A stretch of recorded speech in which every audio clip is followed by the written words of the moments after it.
नमस्कार दोस्तों, success study Baloda YouTube channel में आपका स्वागत है।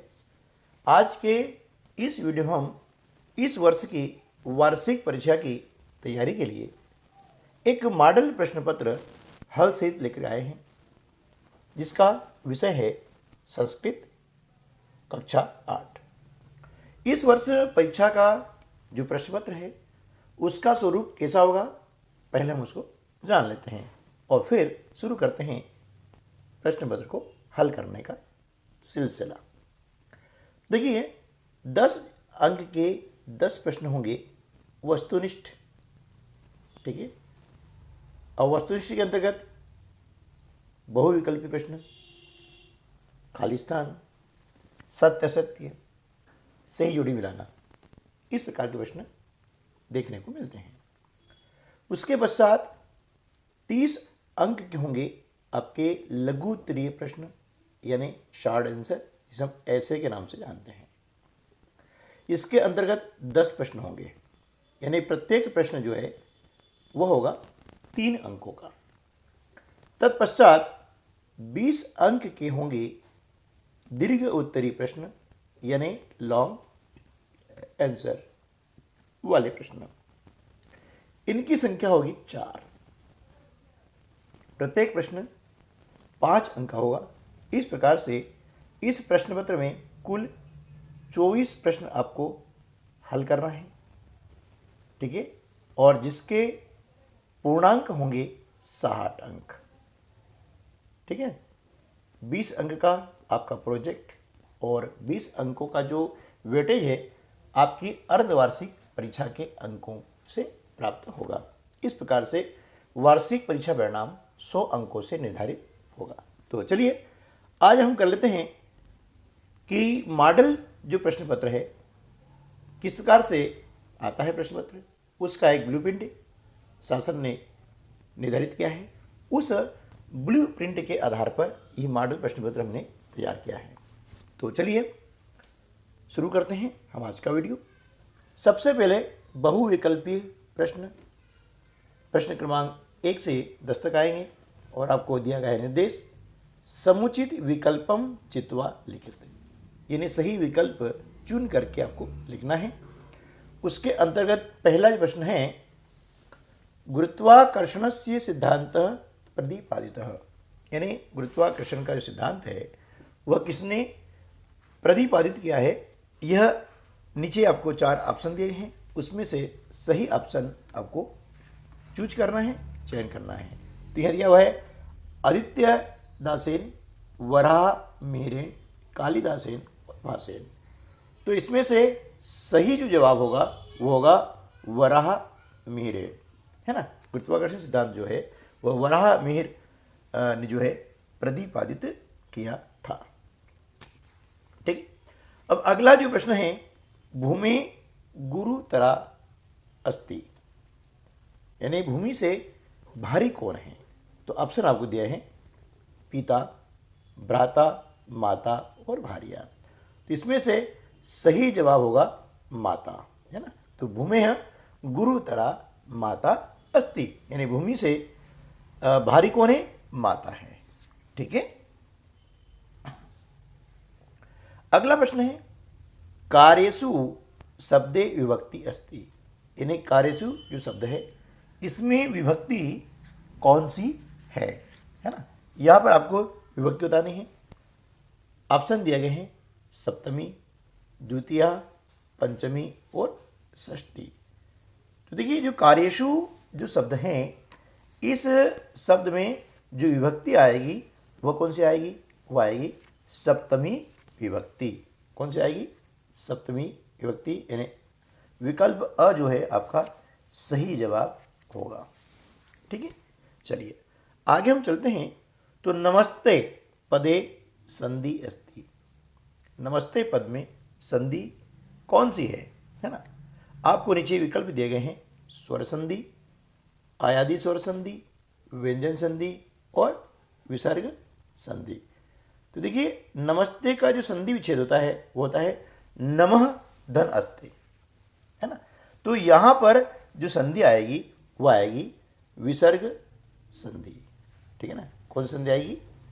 विसर्ग संधि आती है ना। कि आपका जो ऑप्शन द है वो सही जवाब हो जाएगा। अगला जो प्रश्न है, पठित्वा अस्मिन् शब्दे प्रत्यय अस्ति, यानी जो पठित्वा शब्द है इस शब्द में प्रत्यय कौन सा है? ल्यप प्रत्यय, कत्वा प्रत्यय, तुमुन प्रत्यय और कत्वतु प्रत्यय। तो इसमें से सही जवाब हो जाएगा कत्वा प्रत्यय।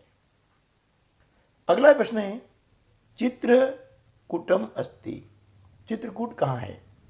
रीवा मंडले, पन्ना मंडले, सतना मंडले या कटनी मंडले। तो देखिए चित्रकूटम सतला मंडले अस्ति, यानी चित्रकूट जो है वो सतना जिले में स्थित है। ठीक है, चलिए नेक्स्ट क्वेश्चन है, अधो लिखितेषु अवयवम नास्ति, यानी नीचे जो लिखे हैं इनमें से कौन सा अवयव नहीं है? आपको ऑप्शन दिए गए हैं, तत्र, रामः, कुत्र और स्वः। तो देखिए अवयव क्या होते हैं? अवयव ऐसे शब्द होते हैं जिनमें किसी भी काल, लिंग, है ना, आदि का कोई प्रभाव नहीं होता है, यानी वह किसी भी काल में किसी भी लिंग के साथ में प्रयोग किए जाते हैं, लेकिन उनमें कोई भी परिवर्तन नहीं होता है ना, उनमें कोई भी परिवर्तन नहीं होता है, उन्हें कहते हैं अवयव। तो यहाँ पर क्या पूछा है कि निम्नलिखित में से अवयव नहीं है, तो राम अवयव नहीं है, क्योंकि राम शब्द की धातु हम चलाते हैं तो अलग अलग उसके जो है रूप बन जाते हैं, लेकिन तत्र, कुत्र और स्वः के कोई रूप नहीं है। ठीक है, किसी भी वाक्य में इनका उपयोग करेंगे तो इसी प्रकार से इनका उपयोग होता है। अगला है, पंचवटी अस्मिन् पदे समास अस्ति, पंचवटी जो पद है इसमें समास कौन सा है? तो देखिए यहाँ पर आपको विकल्प दिए गए हैं, बहुव्रीहि, तत्पुरुष, अव्ययी भाव और दिगु। तो पंचवटी जो पद है उसमें दिगु समास पाया जाता है। दिगु समास है क्यों?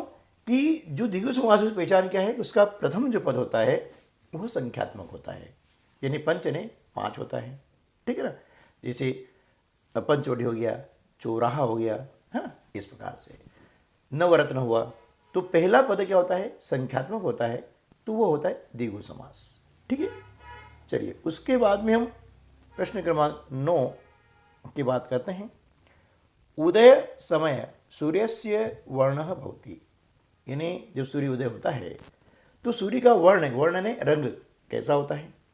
तो आपको यहाँ पर 4 विकल्प दिए गए हैं, श्वेतः, ताम्रः, पीतः, कृष्णः, है ना। श्वेत ने सफ़ेद होता है, ताम्र ने तांबे के रंग का होता है, पीत ने पीला और कृष्ण ने काला। तो यहाँ पर सही जो उत्तर हो जाएगा वो ताम्र वर्ण भवति, है ना, ताम्र रंग होता है। प्रश्न क्रमांक 10वां है, ओरछा नगरम अस्ति, कहाँ पर ओरछा नगर? अलीराजपुर मंडले, टिकम मंडले, टिकमगढ़ मंडले, उज्जैनी मंडले, जबलपुर मंडले।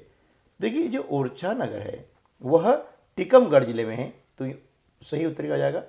टिकमगढ़ मंडले अस्ति।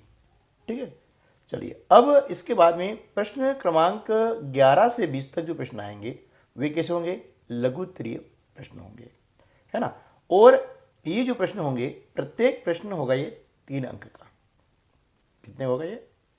प्रत्येक प्रश्न जो है वह 3 अंक का होगा, और इसमें कुल होंगे 10 प्रश्न। कितने होंगे? 10 प्रश्न, यानी इस प्रकार से ये 30 अंक इसमें आपको मिलने वाले हैं। ठीक है ना, कितने अंक मिलने वाले हैं? 30 अंक आपको मिलने वाले हैं। ठीक है, तो चलिए आगे देखते हैं। कीदृशी अहिल्याबाई सदा राजते, का अर्थ ये होता है कि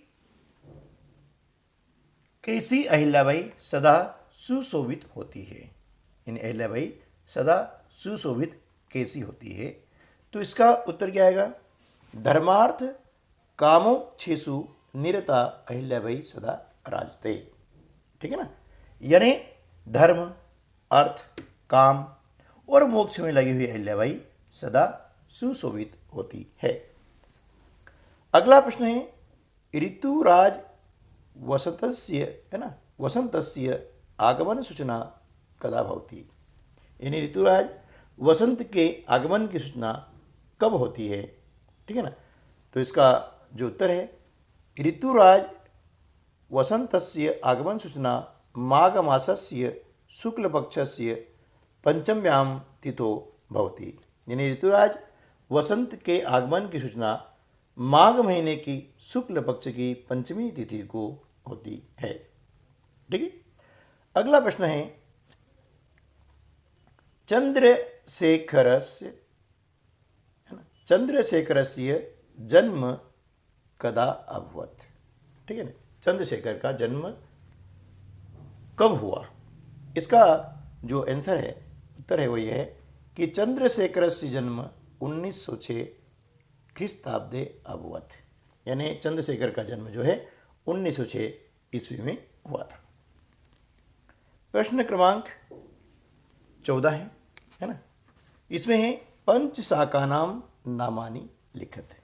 यानी 5 जो है शाक, शाकन क्या होती है, सब्जियां होती है।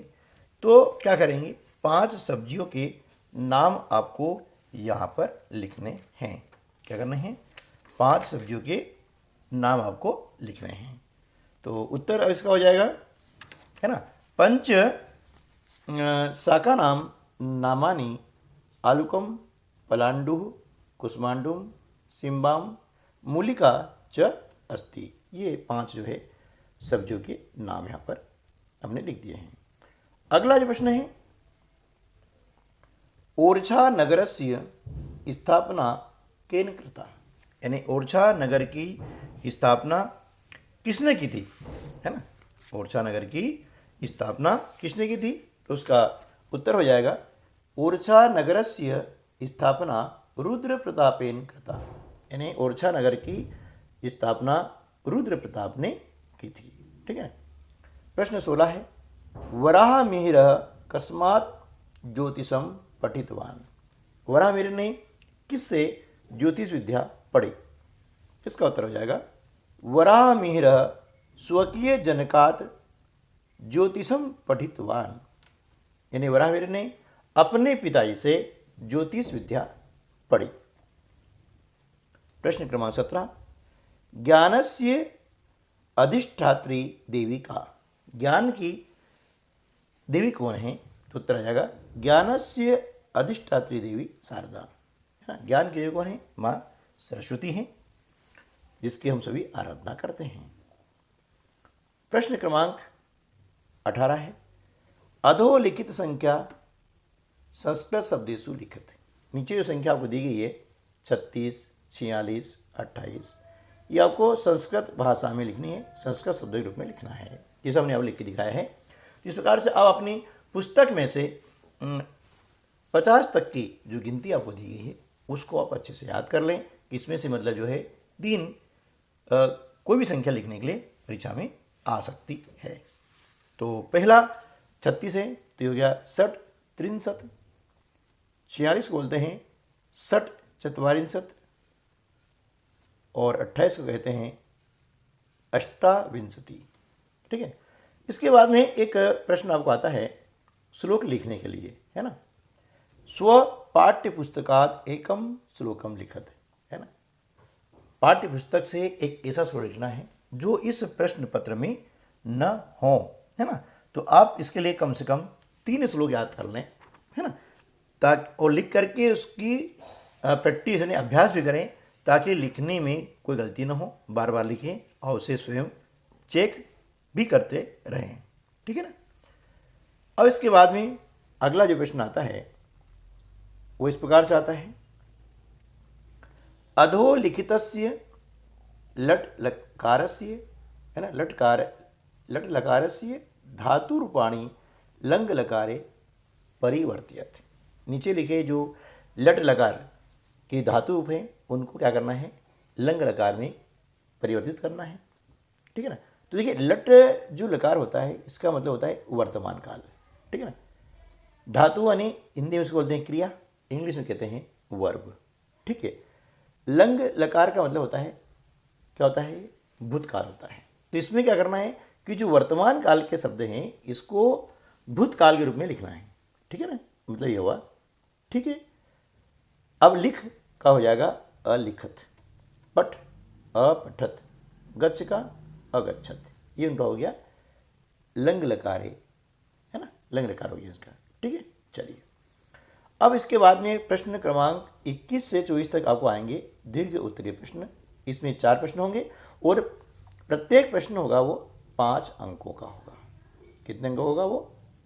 5 अंक का होगा, ठीक है। चलिए तो इसमें एक पहला प्रश्न आ सकता है कि अधोलिखित गद्यांशम पठित्वा प्रश्नानाम उत्तराणि संस्कृत लिखत, यानी नीचे जो गद्यांश आपको दिया गया है इसको आप पढ़ें और पढ़ करके इसके नीचे ये आप दिख रहे हैं ना, ये 5 प्रश्न हैं, ये 5 प्रश्न हैं, इनके उत्तर आपको इसी गद्यांश में से छांट करके लिखना है, ठीक है।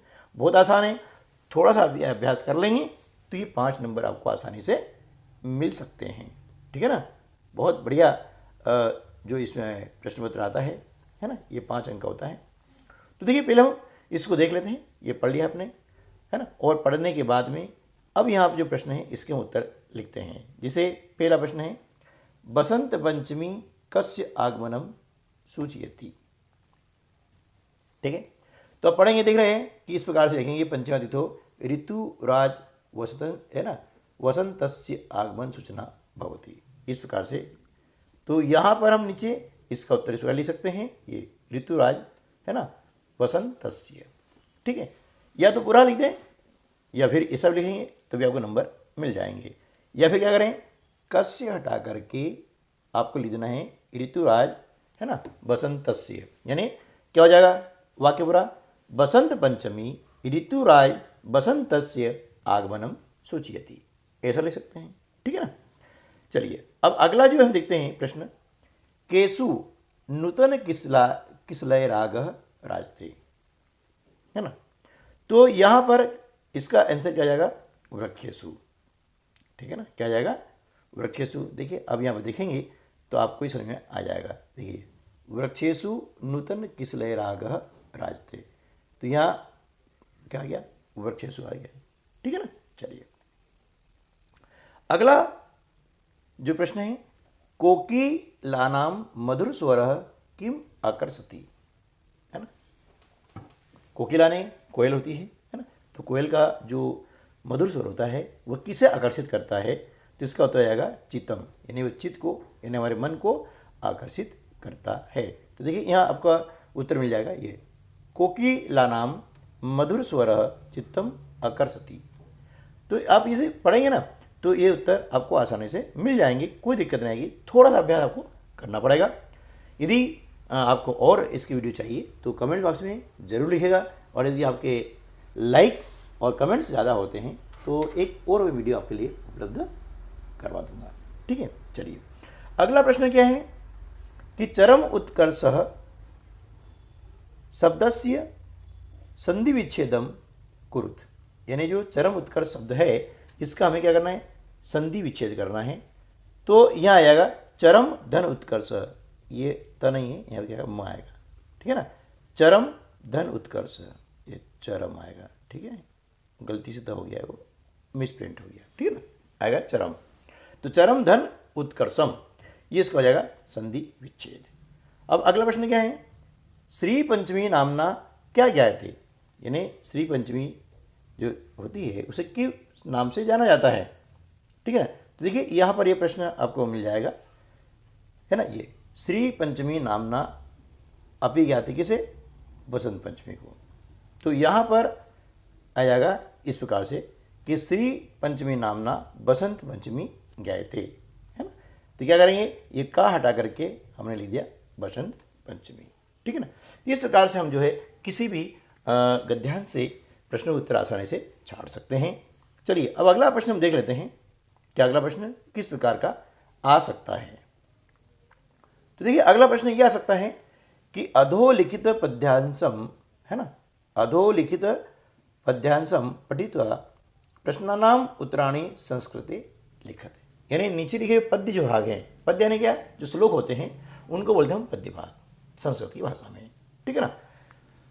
और हिंदी में कविता होती है, इंग्लिश में पोएम होती है, इस प्रकार से। तो संस्कृत में होते हैं श्लोक, उन्हें हम कहते हैं पद्य, ठीक है ना। तो यहाँ पर जो पद्य भाग दिया गया है, इसको पढ़ करके आपको नीचे जो प्रश्न दिए गए हैं, ये देख रहे हैं 5 प्रश्न हैं, तो इनके उत्तर संस्कृत भाषा में आपको लिखने हैं, ठीक है ना। तो यहाँ पर है माता गुरुतरा भूमे, है ना, खाद्पितो च तरह स्थिता मनः शीघ्रतरम, है ना, वाता चिंता बहुतरी ऋणात्। अब इसको पढ़ करके क्या करेंगे, नीचे जो है प्रश्न है ना, उनके उत्तर देंगे। कैसे, देखिए पहला प्रश्न क्या है, वातात शीघ्रतरम किम। वात में क्या होती है, हवा होती है। तो हवा से तेज कौन है, तो हवा से तेज कौन है भाई, हवा से तेज है मन, है ना, ये लिखा है मनः शीघ्रतरम वात, ठीक है। तो यहाँ हमने इस पर लिख दिया ये वातात शीघ्रतरम मनः, ठीक है। किम हटा करके आपको क्या लिखना है, मन लिखना है, ठीक है। चलिए अब अगला क्या है, भूमि गुरुतरा का, भूमि से भारी कौन है ना। तो देखिए इसको हम कैसे देखेंगे कि यहाँ पर आपको ये दिया हुआ है, देखिए माता गुरुतरा भूमि, बस ऐसे ऐसे आप यहाँ लिख दो, कोई दिक्कत नहीं है, ये लिखा हमने। तो भूमि गुरुतरा माता, है ना, या लिख दो माता गुरुतरा भूमि, तब भी सही है, ठीक है ना।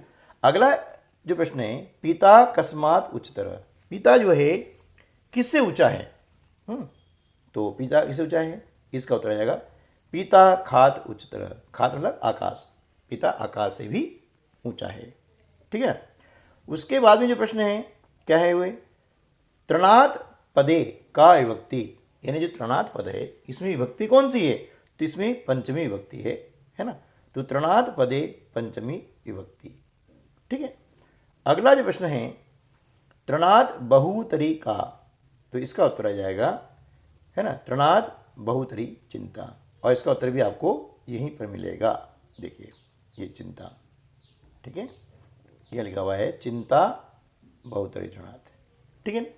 तो इस प्रकार से हम पद्यांश के द्वारा भी प्रश्नों के उत्तर आसानी से हम दे सकते हैं। ये भी बहुत बहुत महत्वपूर्ण है, इसका थोड़ा अभ्यास करेंगे तो आपको जो है अच्छे से आ जाएगा। ये भी 5 नंबर का प्रश्न आता है, ठीक है। अब एक प्रश्न इस प्रकार से भी आपको आ सकता है, या तो आपको दिया जाएगा आवेदन पत्र, या दिया जा सकता है कोई पत्र, है ना। उसमें क्या होगा कि कुछ आपको शब्द दिए जाएंगे इस प्रकार से, ठीक है ना, और कुछ खाली स्थान दिए जाएंगे, तो आपको सही स्थान पर सही शब्द लिखना है, बस इतना करना है, और आपके नंबर पक गए 5। ये प्रश्न भी आपका 5 नंबर का होगा। कितने होगा ये, 5 नंबर का। बहुत ही आसान है, होता है, थोड़ा अभ्यास करेंगे तो आपको ये सब चीज़ आ जाएगी। अब देखिए यहाँ खाली स्थान है, सेवायाम प्रधान अध्यापक महोदय शासकीय माध्यमिक विद्यालय खंडवा नगरम, तो ये क्या आएगा श्रीमान, यानी ये 1 नंबर यहाँ पर आएगा श्रीमान, ठीक है ना। मैं नंबर डाल देता हूँ, अब इसको फिर आराम से कर लेना, या इसको वीडियो को रोक करके भी आप अपनी जो नोटबुक है, अभ्यास पुस्तिका है, उसमें लिख लें और अभ्यास करें, ठीक है ना। फिर विनम्र, अब यहाँ गया निवेदनम, तो यहाँ आ जाएगा ये 2 नंबर पे, यहाँ पर विनम्र निवेदनम अस्ति यत मम गृहे आवश्यकम कार्यम अस्ति, तीसरा आ जाएगा ये कार्यम, ठीक है ना। अतएव अहम विद्यालयम आगंतुम, ये 4 नंबर है ना, इसलिए मैं विद्यालय में नहीं आ सकता हूँ, आगंतुम न शक्नोमि, नहीं आ सकता। कृपया द्विदिवसीय अवकाशम, तो यहाँ आ जाएगा 5 नंबर पे अवकाशम, है ना, स्वीकरोति, ये 5 बज जाएगा, ठीक है। अब दिनांक जो भी होगी वो हो जाती है, जैसे आज मान लीजिए 9 तारीख है, तो यहाँ 9, ठीक है, 3/23, ठीक है, दिनांक भी हो सकती है, कोई दिक्कत नहीं है, ठीक है ना। तो इस प्रकार से आप जो है इसे कंप्लीट कर सकते हैं। अब भवतः, अब यहाँ क्या आ जाएगा, भवतः मतलब आपके लिए, ठीक है ना।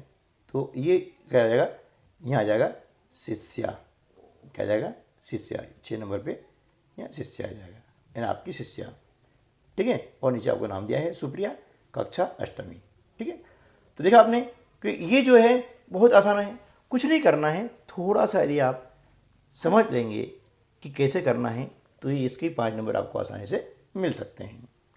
अब अगला जो प्रश्न है वो आ सकता है आपको इस प्रकार से, अधोलिखितेषु विषयेषु एकस्मिन् विषय पंचवाक्येषु वाक्यानि रच्यते।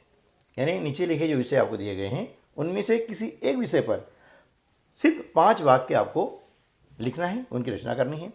यहाँ पर आपको दिए गए 4 विषय दिए गए हैं, पुस्तकम, उद्यानम, धेनु, विद्यालय। ठीक है ना। तो यहाँ 4 विषय दिए गए हैं, लेकिन आपको किसी एक विषय पर 5 वाक्य लिखना है। हमने आपकी सुविधा के लिए, कहीं आपको देखना ना पड़े, तो आपकी सुविधा के लिए हमने चारों के उत्तर यहाँ पर लिख दिए हैं। इसलिए इसमें से जो आपको अच्छा लगे, है ना, वो आप वहाँ परीक्षा में लिख सकते हैं। तो मेरा सुझाव ये है कि आप ये चारों याद कर लें, तो आपको दिक्कत बिल्कुल भी आनी नहीं है। ये 4 याद कर लेते हैं तो आसानी से आप ये 5 अंक वाला प्रश्न भी हल कर पाएंगे, ऐसा मुझे विश्वास है। तो देखिए, पहला पुस्तकम है, तो इस प्रकार लिखना है उत्तर। पहला वाक्य जाएगा पुस्तकानि मह्यम अतीव रोचते। यह क्या जाएगा? अतीव रोचते, यानी पुस्तक मुझे बहुत अच्छी लगती है। दूसरा है मम समीपे बहुनी पुस्तकानि सन्ति। मेरे पास में बहुत सारी पुस्तकें हैं। पुस्तकानि ज्ञानस्य भंडारः भवन्ति। पुस्तकें क्या है? ज्ञान का भंडार होती हैं। पुस्तकानि अस्माकं मित्राणि सन्ति। पुस्तकें हमारी मित्र हैं। पुस्तकानां संगतिः लाभप्रदा भवति। पुस्तकों संगति हमेशा लाभदायक होती है। ठीक है ना। इसलिए पुस्तकों से हमेशा प्रेम रखिए, पुस्तकें पढ़िए, बार बार पढ़िए। ठीक है ना। चलिए, ये हो गया। अब अगला जो विषय हमने लिया है वो लिया है उद्यानम, है ना। इसमें भी 5 वाक्य हमने लिखे हैं, जिसको आप देख सकते हैं। पहला है उद्यानम अत्यंतम रमणीयम भवति, है ना। उद्यान क्या है? बहुत रमणीय होता है, प्यारा होता है, सुंदर होता है। जनाः उद्याने भ्रमणार्थम गच्छन्ति। लोग यह उद्यान में, बगीचे में घूमने के लिए जाते हैं। खगाः वृक्षेषु निवसन्ति। पक्षी वृक्षों पर निवास करते हैं, वहाँ रहते हैं। प्रभाते खगानाम कुजनम मनोहरम भवति। सुबह के समय पक्षियों की जो कुंजन होती है, आवाज़ होती है, बड़ी मनोहर होती है, बहुत सुंदर होती है। बालकः उद्याने क्रीडन्ति। बालक जो है उद्यान में यानी बगीचे में खेलते हैं। इस प्रकार से 5 वाक्य हो गए हैं। अगला विषय हमने लिया है धेनु। उसमें भी आपको 5 वाक्य हमने उपलब्ध करवाए हैं, बहुत सरल हैं, इनको आप आसानी से याद कर सकते हैं। धेनु, धेनु अस्माकं माता अस्ति। धेनु ने गाय होता है, तो गाय हमारी माता है, हम सब जानते हैं।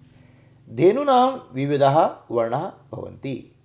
गायों में क्या है? बहुत सारे रंग होते हैं। धेनु तृणानि भक्ष्यति। गाय क्या करती है? घास खाती है। धेनु जनेभ्यः मधुरम पयः प्रयच्छति। ठीक है, गाय जो है लोगों को मधुर यानी मीठा, पय यानी दूध, मीठा दूध देती है। वयम धेनु मातृरूपेण पूजयामः। हम गाय की पूजा माता के रूप में करते हैं। ठीक है ना। ये हो गया। अब चौथा जो है विद्यालय है, ये तो आप आसानी से कर सकते हैं, लेकिन फिर भी मैंने आपकी सुविधा के लिए यहाँ पर 5 वाक्य लिखे हैं। तो विद्यालय है, इसका पहला जो वाक्य है वो इस प्रकार से है, अहम प्रतिदिनम विद्यालयं गच्छामि। मैं रोजाना विद्यालय जाता हूँ। मम विद्यालयस्य भवनम अतीव सुंदरम अस्ति। मेरे विद्यालय का भवन बहुत ही सुंदर है। अहम विद्यालयं गत्वा गुरुन् प्रणमामि। मैं विद्यालय जाकर के हमारे गुरुजनों को प्रणाम करता हूँ। गुरुवः स्नेहेन पाठम पाठयन्ति। हमारे गुरु बड़े प्रेम से हमें पाठ पढ़ाते हैं। और 5वां है विद्यालय मह्यम अति रोचते। विद्यालय मुझे बहुत अच्छा लगता है। ठीक है दोस्तों। तो इस प्रकार से हमने आपको जो है संस्कृत विषय का एक मॉडल पेपर, यानी संस्कृत विषय में किस प्रकार के प्रश्न आएंगे, प्रश्न पत्र किस प्रकार का आएगा, ऐसे बहुत सारी जिज्ञासा भरे जो है हमारे पास में कमेंट्स और अन्य माध्यमों से हमें प्राप्त हुए थे। तो उम्मीद है कि वीडियो आपको अच्छा लगा होगा। मिलते हैं अगले वीडियो में ऐसे कुछ और नए मॉडल प्रश्न पत्रों के साथ में। तब तक के लिए नमस्कार, जय हिंद।